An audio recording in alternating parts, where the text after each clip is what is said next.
I refer the Attorney-General to comments made by the member for Hasluck, Mr Wyatt, who told Fairfax Media, "What I wouldn't like to see is a regression that allows those who have bigoted viewpoints to vilify any group of people at all.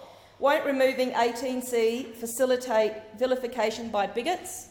Well, Mr President, people do have a right to be bigots, you know. In a free country, people do have rights to say things that other people find offensive or insulting or bigoted. Nevertheless, Senator Peris, through you, Mr President, may I point out to you that Section 18C, in its current form, does not prohibit racial vilification. Senator Wong interjects, "Yes, George, you go out there and defend the right to be bigoted." Well, do you know, Senator Wong, I think a lot of the things I have heard you say in this chamber over the years are, to my way of thinking, extraordinarily bigoted and extraordinarily ignorant. But I would defend your right to say things that I consider to be bigoted and ignorant. That is what freedom of speech means.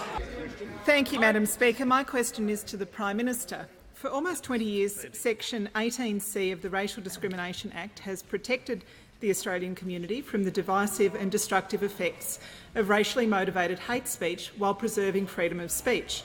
Why is the Prime Minister weakening decades of protections against racial hate speech? And does the Prime Minister agree with the Attorney-General when he said today in the Senate, and I quote, "People do have a right to be bigots"?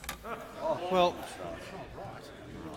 Madam Speaker, of course, this government is determined to try to ensure that Australia remains a free and fair and tolerant society where bigotry and racism has no place. Of course.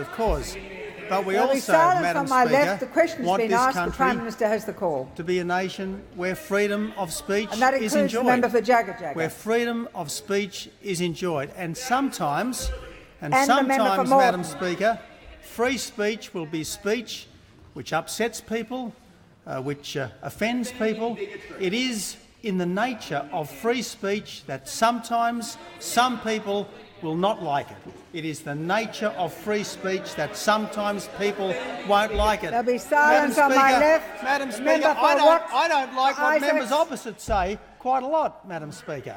Madam Speaker, I fully accept their right to say it.